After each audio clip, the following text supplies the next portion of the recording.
Time for another edition of the Live from the Heartland show. And I am still Michael James up here in the very blue 49th Ward in Great Chicago. And we are only days away from the election, the big election, purported to determine our futures in many ways. We're going to see what's going to happen.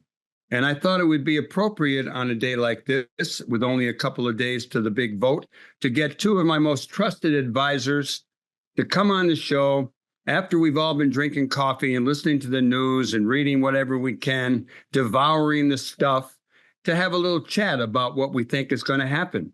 So I welcome Mike Klonsky, who has his own radio show on Lumpen Radio on 11 o'clock on Fridays, and the one and only Kelly Cassidy, the state rep. I think it's the 14th. And she's my state. Is it the 14th? It is. Hard keeping track of a lot of numbers these days. So good morning to both of you. And who would like to start? What is your gut feeling about what's going to happen? Okay. My gut feeling is we're not going to know anytime soon. Hi, Kelly. Okay, that's good. Hey, Mike. Yours, what do you say, Mike? I just came on to say hi to Kelly. We only got 26 minutes. Let's roll. I know. Well, okay, so you already used up about 5 of them. You want a gut feeling about who's going to win the election? Yeah, I do. I have no idea. I think it's very close. And I think it depends who turns out and how the votes are counted in the key battleground states. Those are the only ones that it looks like those are the only ones that matter now. I felt like I voted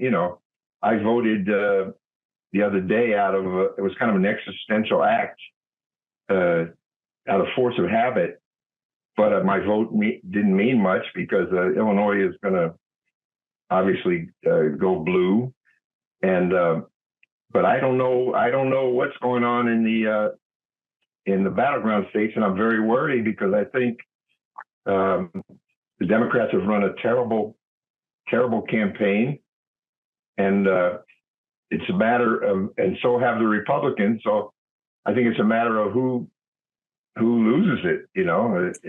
It's for the Democrats to win, but they haven't done the things that I was hoping they would do to defeat Trump, and I'm very worried about the. So, Mike, what I will say, Mm-hmm. I don't necessarily disagree on a lot of the substantive piece, but one thing that we are doing that they are not doing is the ground game. That is what's critical here. I think it may or may not be close, to be perfectly honest with you. I don't believe polls anymore. You never know what the sample is, whether you got landlines, all that crap. But also, we don't necessarily trust that people are telling pollsters the truth, all of that.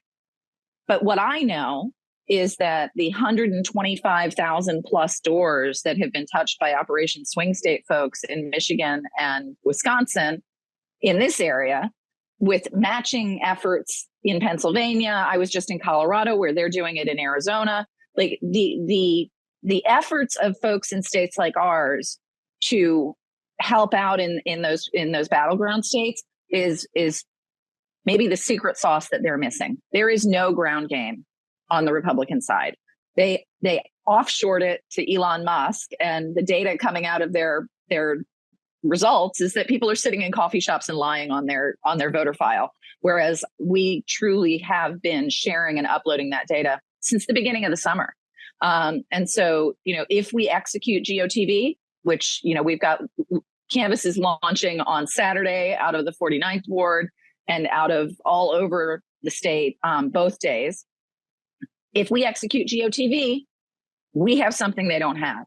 And I will say we've been sending people into redder and redder and redder portions of the state because we had such amazing enthusiasm and turnout. People that have never canvassed before, who are happy to go into a stranger's neighborhood and follow through on their desire to save democracy. They're coming home with great data and great reports. Like, we were getting nervous the deeper into Wisconsin we were getting because we were concerned that some of these new canvassers might have negative experiences. They're coming out of Trump territory with positives. So that gives me something to hope for and hang on to as I continue to push through till the finish line. Well, I hope you're right, Kelly. I feel better already. Here's a teddy bear. Good. Snuggle And, in. you both know the really incomparable Katie Hogan, who has probably registered more people than anyone in the world, but she has been, diligently on the case with Operation Swing. Yeah, and she has good reporting. Although when they came back from Muskegon, spending a couple days up there, they had more areas that were African American, and they were positive. But there was also, she said, a lot more poverty, and a lot of people really just didn't know what was going on. Yeah.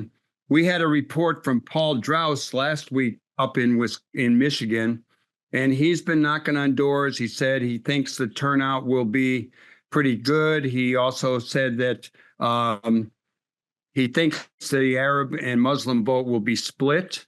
He also said that the Democrats have kind of given up a little bit on the Palestinian or Arab population and been more supportive of the Jewish community. And he mentioned Slotkin, who is the Senate candidate for Senate, being involved with that. So that would bring me to what I think is first, let me say, I think we'll win. And I think it's important to vote and turn out big numbers, even in big blue Illinois, just to send a message. Well, also to not forget the down ballot races, Michael. That's the other important thing. I worry when people talk about strictly the national vote and the electoral college and all of that. It is really, really hard to motivate people to vote here. But I've got colleagues in races for their life. I've got friends running for school board that are buried below 70 retention judges. I want people to go out and vote the entire ballot because those races matter so much. Well, both of you. Yeah, we do. We have an elected school board for the first time. Yeah. And we got big money going in for people supporting charter schools. Exactly. So that's a real, and vouchers. We did have Ebony DeBerry. Ebony DeBerry's running in the 2nd district, or whatever it's called. And, we support her Network 49, but she also has a lot of big money, including an ex-alderman coming at her. So we'll see what happens with that. What's your take on Palestine and the Democrats' position on it, and how that might affect us not only in this election but in future elections? Well, I mean, you hit the probably the most salient point of that. What's happening in Michigan? Is the gamble going to pay? I don't know the answer to that. And that's why I think the big day for me isn't election day here. It's Friday, when there's going to be mass global protests all over the world. Millions of people are, and I'm hoping, and I've been hoping for last year, that what's going on in the streets and in the communities and on the campuses would have some impact on the Democratic Party's campaign. I don't understand why the Democrats and why Harris is so wedded to Netanyahu, who's been on the phone every day with Trump, who hates Netanyahu, who hates Harris, and who hates the Democrats, and is working for Trump's victory. And yet, Harris and the Democrats and our government still continue to support, give him 70% of the money that he needs to conduct the genocidal war in Gaza, to bomb the hell out of Lebanon and Syria and now Iran. And it just puzzles me. And it seems to me like they're actually, in this sense, they're actually helping Trump. And I think that's the Achilles heel of the whole campaign. I don't care what you do in terms of knocking on doors. There's still thousands and thousands of young people, including young Jewish people that I know, and not to mention Arab population and other minorities who identify with the Palestinians. You're knocking on doors is not going to get their vote, and especially in states like Michigan. And without those, last time I remember Hillary Clinton lost those states by a handful of votes. Mm-hmm. It was three votes per precinct in Wisconsin was the margin. And Mike, I hear you. And I also think, and I'm not even to speak to the substance of it, right? Like we're talking about campaign strategy. And I think that, and I talk about this with regard to legislation all the time. It's a Jell-O mold, right? You poke over here, it wiggles over here. And I think the national strategists are contemplating the wiggle and figuring out, how much who do you offend the most in each place? And, as I said, Kelly. The gamble in Michigan is what we're talking about here. But we're talking about a national campaign strategy. That's what they're doing. They're weighing out, all right, what happens in Florida if I do this? What happens in Wisconsin if I do that? And that's everything, not just this issue. I know, but all right, look, my world is a little different. I try to consider what's the right thing to do. I don't disagree with you on that point, but we're not talking about that. We're talking about what their campaign strategy is. I did have a talk. I was at David Orr's 80th birthday party, and I had a nice talk with my Congresswoman, Jan Schakowsky. And I basically raised with her, and I think she was somewhat in agreement, that U.S.'s position on this is going to hurt us around the world over time. And what's really challenging for us who are active in politics locally to globally is young people and people you mentioned, Mike, not being attracted to the Democratic Party because of this. Now, clearly, a lot of us have had to kind of hold our noses around certain issues and hope for more. But it's my call is the minute the election is over and we win is time for more demonstrations. What you pointed out, Mike, is there's one before the election. I was going to ask which Friday we're talking about. So yeah, it's this Friday. Okay. Let me just switch it to cool us all out here. What's your take on the role of the press in all of this? 1 minute they always say that Trump's charges about a stolen election are unfounded, but they seem to give him a lot of press. They give him a lot of leeway in a lot of things, not just in continuing with misinformation, but we had wall-to-wall coverage of Biden's mental decline, and we don't think there's anything weird about a guy just randomly dancing on a stage for an hour. Why is that? Because who owns those medias? Possibly. Yes. Well, take a look at the Washington Post. Yeah. Where they had the endorsement for Harris all written and ready to go, and Bezos crushed it. There was more than one paper too, wasn't there? Was it L.A.? L.A. Times. L.A. was a little bit different because L.A. they refused to make an endorsement because of their concern about Gaza. I thought it was all ownership based. Oh, but it was ownership based. It was just for different reasons. Yeah, and the owner of the LA Times said that's not true. His daughter has no role, but it was the daughter who put out that statement that it was because of Gaza that they didn't endorse. Yes. It's complicated, so we won't spend the rest of our time on that. Let me ask you both what you think we need to do, whether we win or we lose. We have a Supreme Court that if we lose might have some more conservative justices replacing those who might buy out. We see that today, and we're talking Wednesday, the 30th, when we're recording, the Supreme Court they overcame a lower court that allowed Virginia to put people purged off the voter rolls to go back on, purged because of being suspected non-citizens. So the Supreme Court is already pretty terrible these days. It could get worse. I'm already worried about this court and this election. I mean, to be perfectly honest with you, as you asked at the beginning, what's your prediction? I predict we're not going to know for a minute. It's going to drag out with their ridiculous claims and, trying to get in front of the right judge to get us to the Supreme Court to overturn the damn thing. That's what I was saying at the beginning.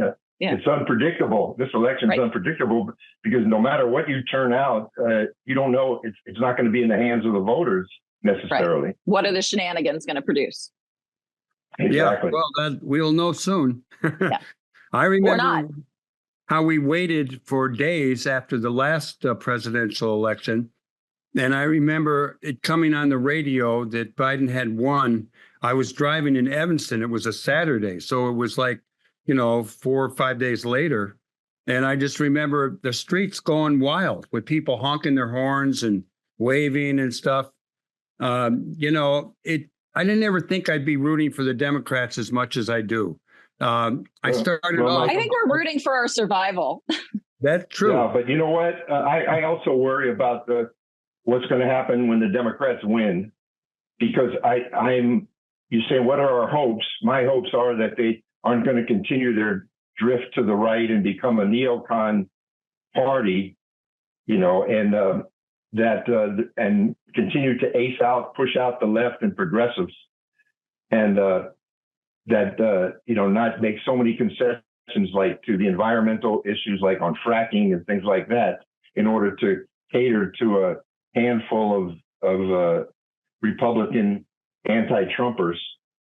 And Mike, you're not wrong. We're seeing growth within our moderate caucus, right? In both the House and Senate. We're seeing, some pushback from them, an attempt to, slow down some of our progressive wins. We very nearly didn't pass a budget this year in Illinois in the House because of pushback from moderate Dems. I'm not someone that believes we should never engage in compromise, right? I don't think that. I think that there's a difference between working collaboratively and selling out. How about a compromise? How about a compromise to the left? Right. Well, I got to say, I think that the left has better standing in the Democratic Party now than they used to have, although there's been a slippage. Look at how many of us are committeemen now. 2 steps forward, 1 step backward, whatever. We took a little step backward recently around some of this, but I don't know if Harris will shift to the left or the right if she's elected. I have a feeling she'd shift to the left, but Klonsky. Well, it's a nice feeling, Michael, but it's a nice feeling, but they've cut a big deal with these, with the neocon wing, and there's always payback at the end of those deals. So I haven't seen the shift to the left at all.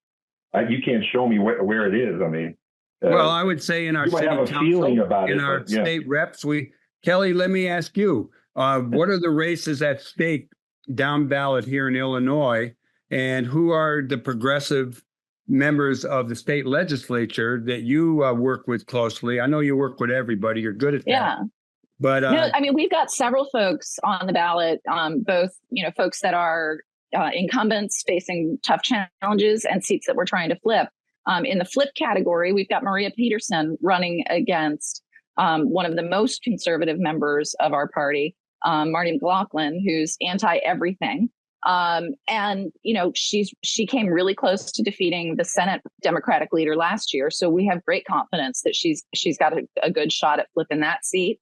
In the same general area, we've got Nabila Saeed fighting to save her seat, facing some pretty ugly anti-Muslim pushback. And there's another seat up that way, and I can't remember the candidate's name, who's also catching a lot of real ugliness because she's Muslim. But those are seats that would be good pickups for us, or good keeps. We've got a seat in the Ottawa-DeKalb area where a moderate member has decided that, we've gone too far to the left for his taste and he doesn't match us anymore. So his chief of staff is running. She's amazing. She's someone that I used to engage with and sort of doing the 1-2 punch to get her predecessor to vote with us on more progressive issues. So Murray Beale is another one that would be a great progressive pickup for us.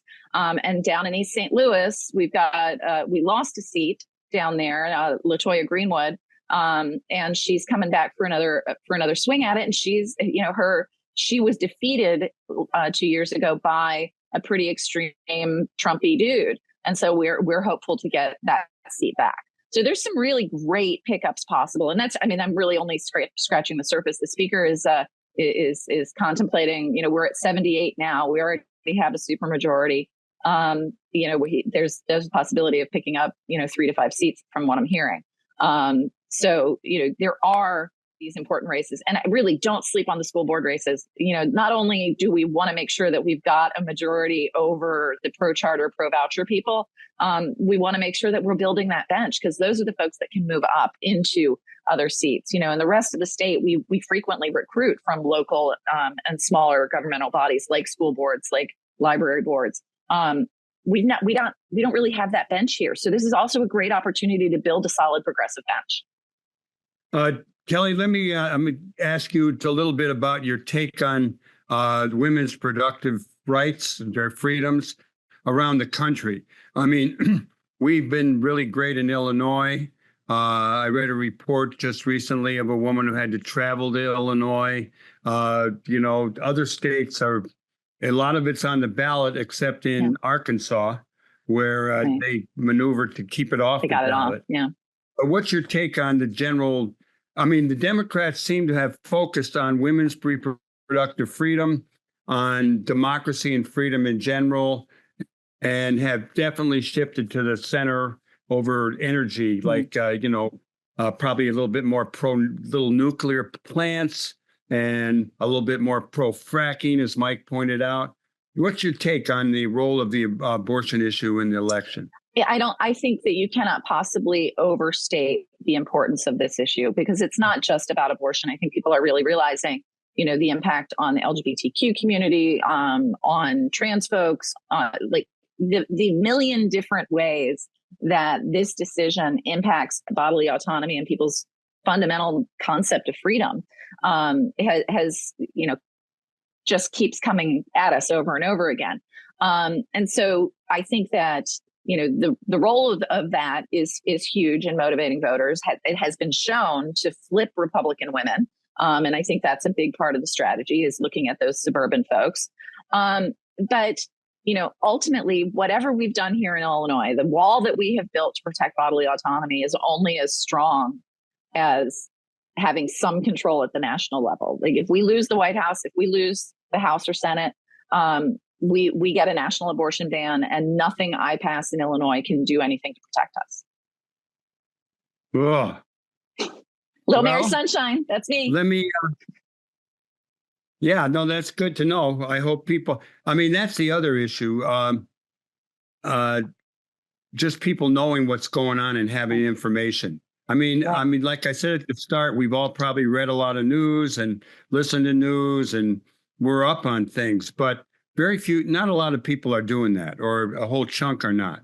And, they look at their social media, and they probably have something they liked way back, and it's pretty right wing, and that's what they get. They don't see any of the stuff that we see. So absolutely. Let's just say, either one, Michael, maybe what do we do whether we win or we lose? Well, one thing we've got to do, I mean, to me, voting is just something you do for 15 minutes every 4 years or so.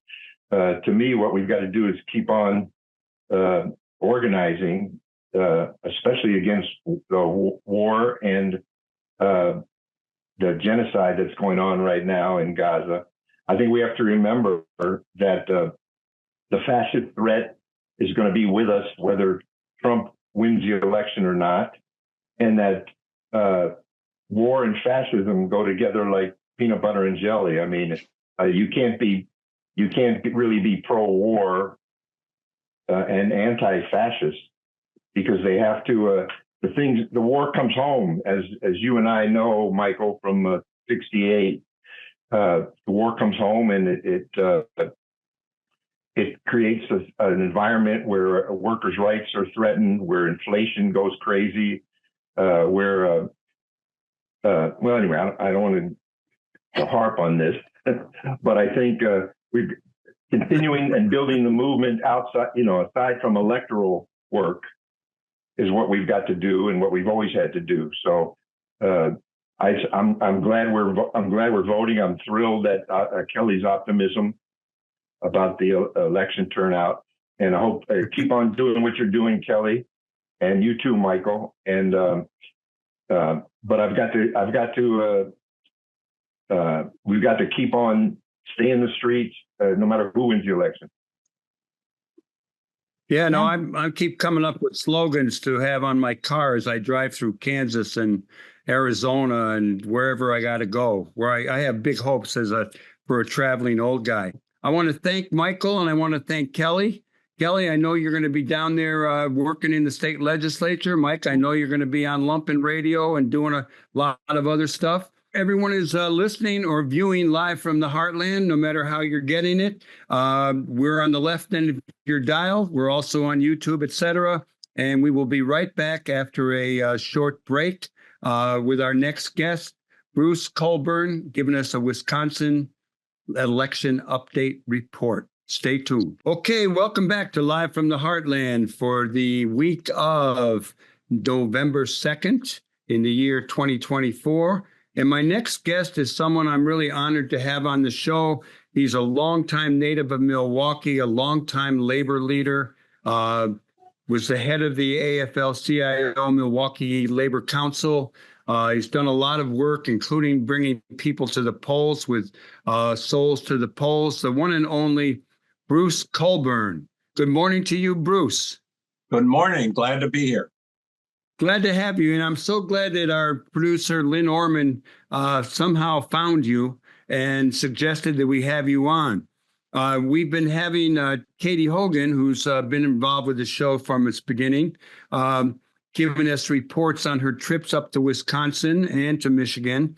I had a good friend, Paul Draus from University of Michigan, Dearborn, last week talking about what's going on in Michigan. How about you tell us what you see going on in Wisconsin around this election that is right in our face? Yeah, we're doing everything possible, everything we can, every day, every night. We have a lot of people out working, and we, everybody is, ready to go. And, we feel like we've done a lot of work and we're finishing up with a lot of head of steam. But every minute counts. And I think the people in Wisconsin feel they have a responsibility to the people all over the country, because we know that there's at least 3 spots that we need to win. And so even though we're nonprofit and all that sort of stuff, but we know that that has to happen. And so we're all out for it, and just glad to be here. Bruce, what's your gut feeling about how things are going? We see the polls, which a lot of people say you don't want to put too much faith in the polls or trust in the polls. We see Wisconsin, the Democrats are a few points ahead. Then it's kind of even, depends who you see. You're on the ground every day up there. What's your sense of where people are at? I think we have a very split area. And I don't know how much people know about Wisconsin, but we have an area that has, a lot of working people and a lot of people of color and a lot of students and a lot of areas like that are full out. And I think people are doing everything that they can. And like Madison, Milwaukee, etc. We have an area upstate that's a question mark and has been sometimes in areas that we can be able to touch. But that's going to be part of the question over the next few days when we get the results.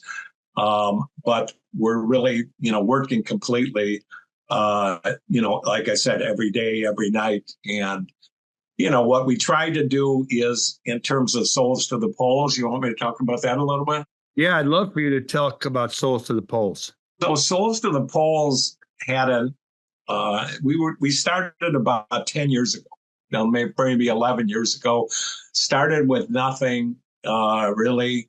And it was sort of my retirement that I never got out of. But we started and basically we decided that the most important thing that we have is our people, that there's nothing more important. It's not about the great orators and the great people.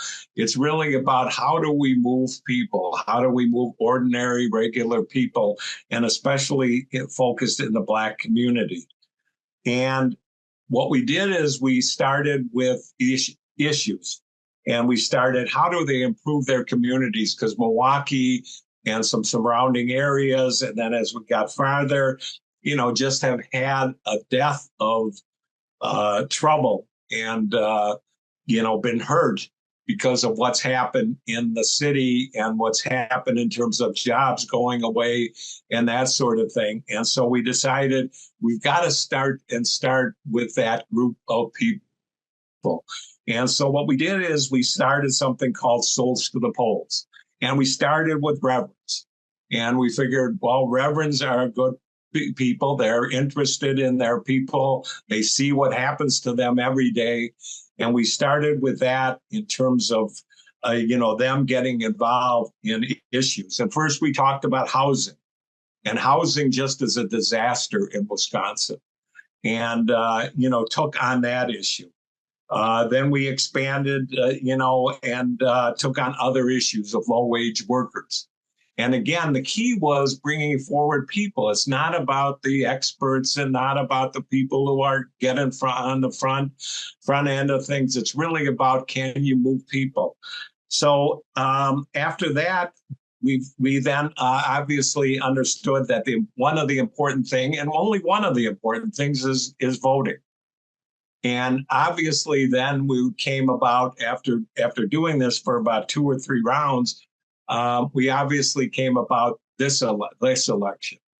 And there's no doubt that this is the biggest election. I've been working at this 55 years, and there's no election that's been more important than this one.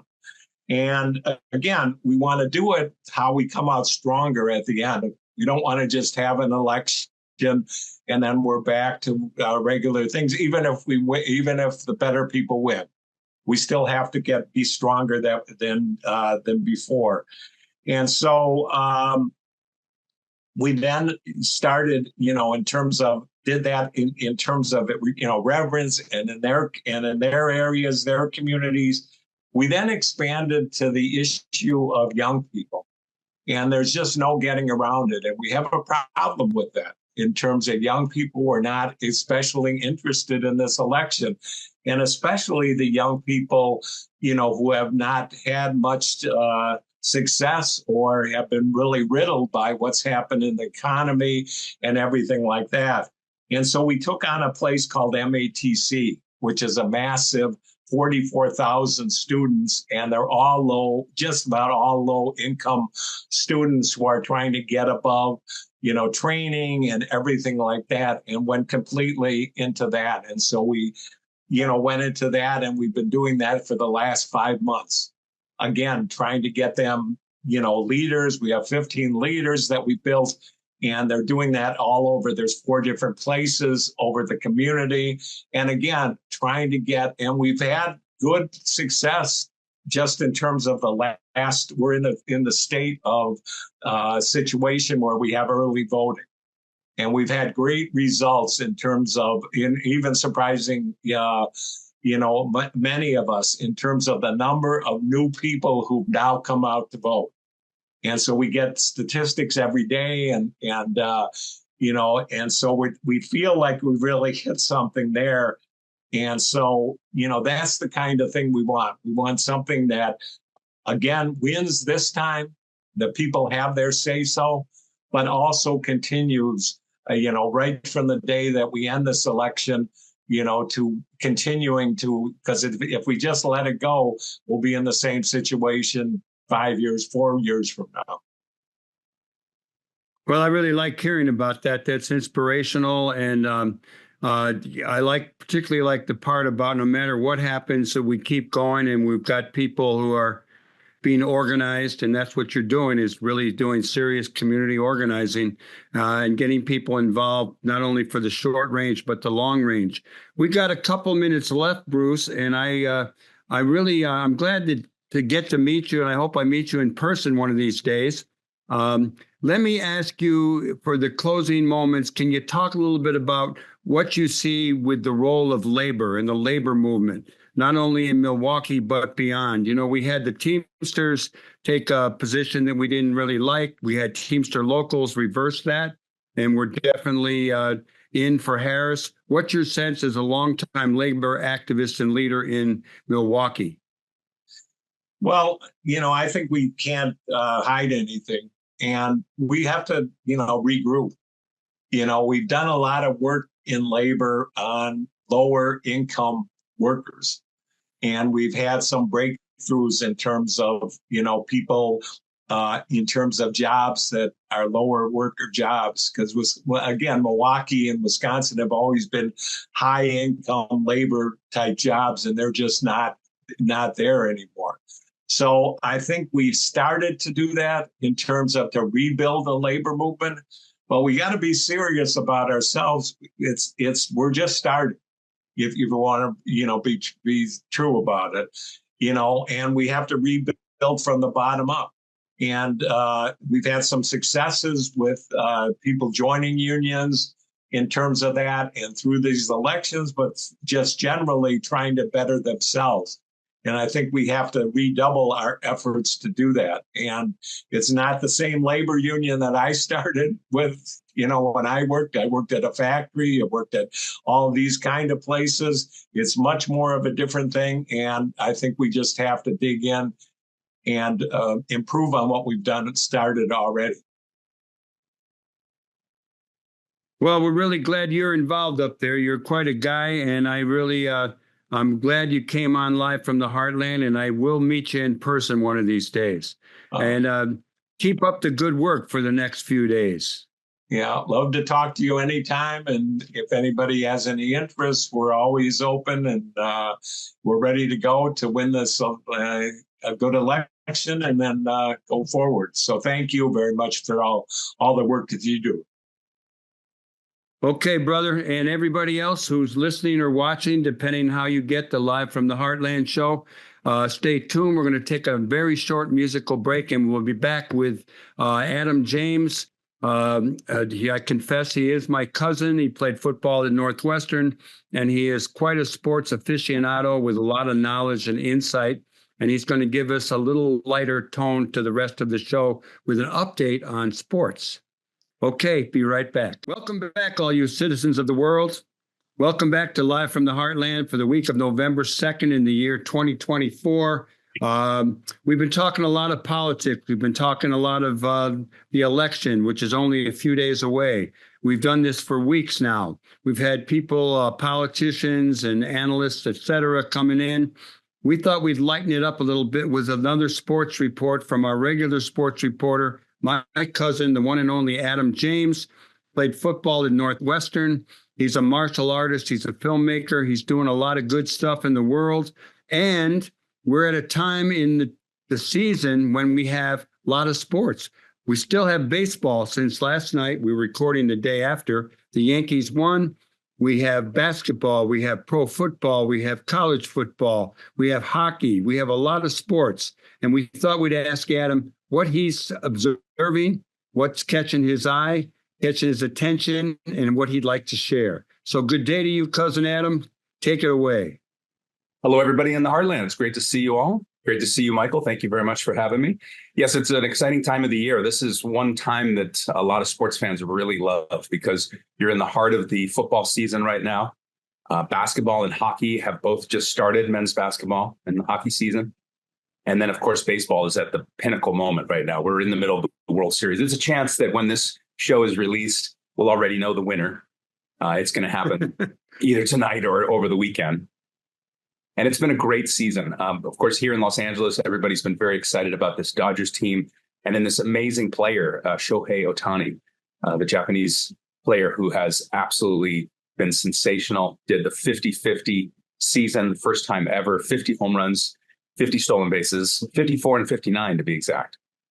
So it's just an absolutely sensational player and really exciting here. The New York Yankees, of course, are the other team, and they have this rich, amazing history. So there's been a lot of really cool stories, especially with these two teams coming together because they have a storied history. And what about football? What are you following in football? And what is your prediction on the World Series first?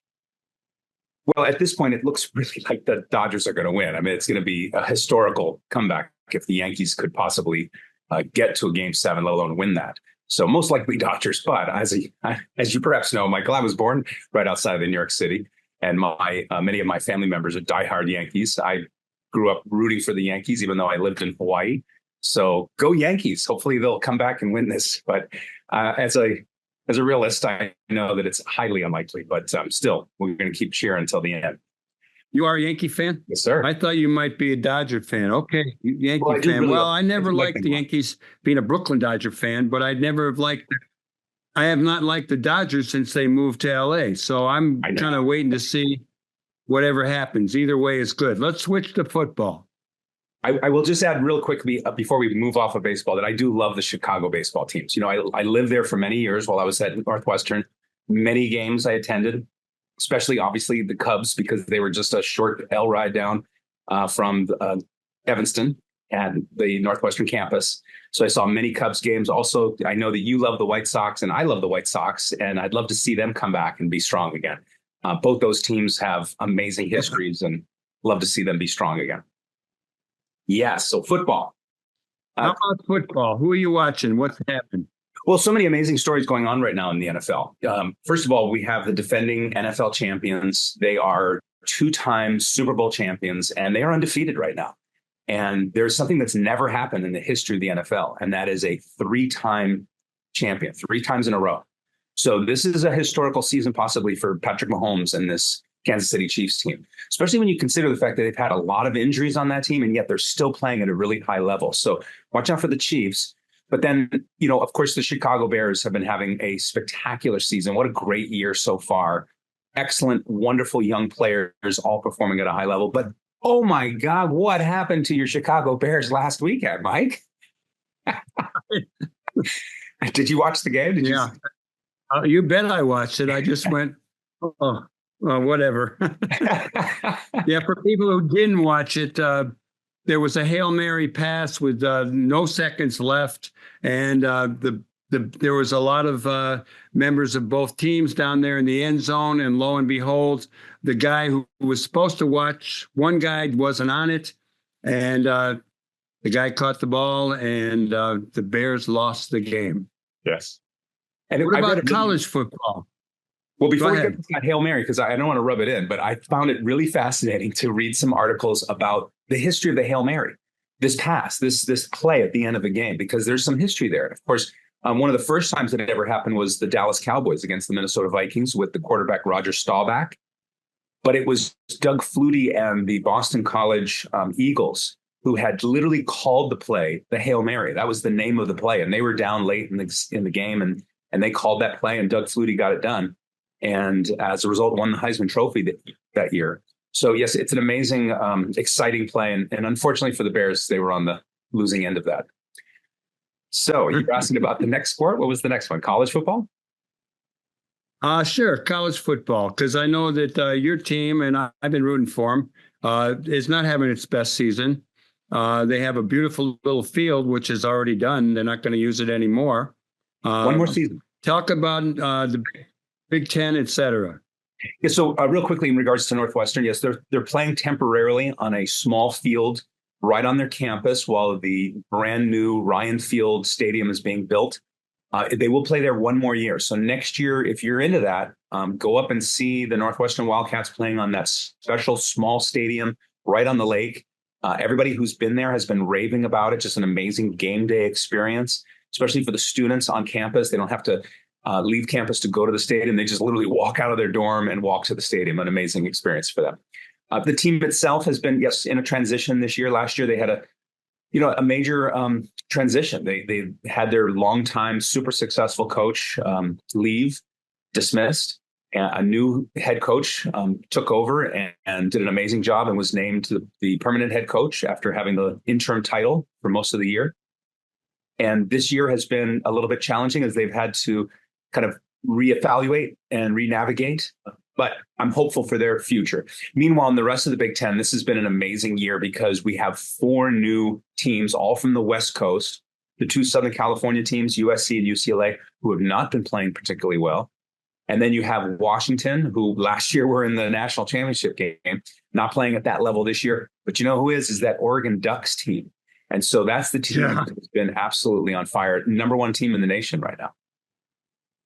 Yeah, I watched a little bit of the Illinois Oregon game. You know, I had great hopes Illinois was looking good, but they were no match for Oregon. What about any other football Any other football news, information, quarterbacks that you want to touch on? Well, I do want to, since we're talking about Oregon, I do find them a really fascinating story because historically the University of Oregon is a great university, but wasn't a dominant sports program. But the connection there was Phil Knight, the alumni who went to University of Oregon, who was a track guy. He loved track. And then, of course, he developed this amazing shoe product and company, Nike. And he is an absolute Oregon man. He is a duck. And so he's been putting all of his Nike money into the University of Oregon's facilities. They have the most amazing facilities there. And as a result, many of the young players coming out of high school are choosing to go to Oregon, even though it's way up on the Northwest, way out of the East Coast time zone for all that East Coast bias. But watch out, the Ducks are good. Okay, what do you got to say about basketball? Oh, man. Well, gosh, NBA just started. A lot of exciting games going on. Of course, the Boston Celtics, the defending champions, have been spectacular and undefeated so far. The Los Angeles Lakers have also been particularly good. A brand new head coach there. This is an interesting story. He was a former superstar player at the University of Duke, a longtime NBA player, J.J. Redick, who then became an announcer. And he was announcing for many, many years. He's literally never been a coach. He's never been a head coach. He's never been a coach. But he went right from being the ESPN commentator to sitting on the court side coaching LeBron James and the Los Angeles Lakers. And they've been playing really, really well at a high level. One person here in Los Angeles analyzing the play of this team has said, they didn't change a lot of players. So for the team to be playing at this high level, you got to give this coach a lot of credit. He's been doing a spectacular job. I was going to just ask you real quickly your take on LeBron James and his son being on the team together. It doesn't seem to be working out quite as they had hoped. Great question. Yes. So this is something that, of course, LeBron James really wanted to do for a long time. He's been talking about playing side by side with his son. And there was some controversy about how the Lakers made this happen, whether he was the best player to take at that spot in the draft. But, historically, when you look back at the Chicago Bulls, when they had Michael Jordan, they would bring in some players that were friends of Michael to make him feel more confident, comfortable, and like it's a home and a team and a family. So I personally think that's not a bad choice. In fact, there was another article I read recently where they analyzed children of former NBA players and whether they are drafted too high and rated too high because of their famous last name. The facts are that it's the complete opposite. Players coming out of college whose father played in the NBA are often rated lower than their actual skill set. And they show this statistically by how they've performed in the NBA. They've been drafted low, but when they've come into the NBA, they've performed well. And these are the children of former NBA players. So a lot of people say, watch out for Bronny James. He might very well turn out to be a better player than some people are giving him credit for. But no doubt about it, it's good for LeBron. It's good for the Lakers to have that young man on their team, working hard at practice and being a teammate. Well, okay, we're running out of time, so give us a quickie on basketball and on hockey. Well, as we finish this, point about this family, I do want to, again, emphasize something I do say on the show regularly. As much fun as sports is to watch, it's even more fun to play. I really encourage everybody out there to get engaged, get involved, find a way to be an athlete in your life, whether that's going to the gym and working out and making your body your sport, or whether it's joining a team and maybe you're not able to play, but you're able to support. Maybe you can be a manager of a team and have some other administrative capacity, but get engaged and involved in your community, especially with sports. Sports is how we can come together, talk, and find common ground that helps us as a community get better. There's a lot of tension out there in the country right now with all this politics stuff. Sports helps us engage with each other in a common and civil way that we can then take that and carry that into other discourse. So I encourage everybody to do that. Good luck, everybody. God bless America. Wishing everybody absolutely the best. Thanks, Adam. And next time I have you on, we'll talk a little bit about the film you're working on in the online series called Doc Savage. Fantastic. Looking forward to that. Thank you so much, everybody. I want to thank everybody for tuning in today. I want to thank our guests, not only Adam James, Bruce Colburn, Kelly Cassidy, and Michael Klonsky. I want to thank our engineer, Hal James, and our producers, Katie Hogan, Tom Clark, and Lynn Orman. Do good in the world because the world needs all the good that you do, that I do, that we do together. It is a crucial time. Do not forget to vote. You got a couple days. It's happening. We'll be back next week with a little analysis. We've got Don Rose coming on. We got Katie Hogan. We got Tom Clark. And we're going to be talking the election the day after. Okay. All power to the people. Over and out.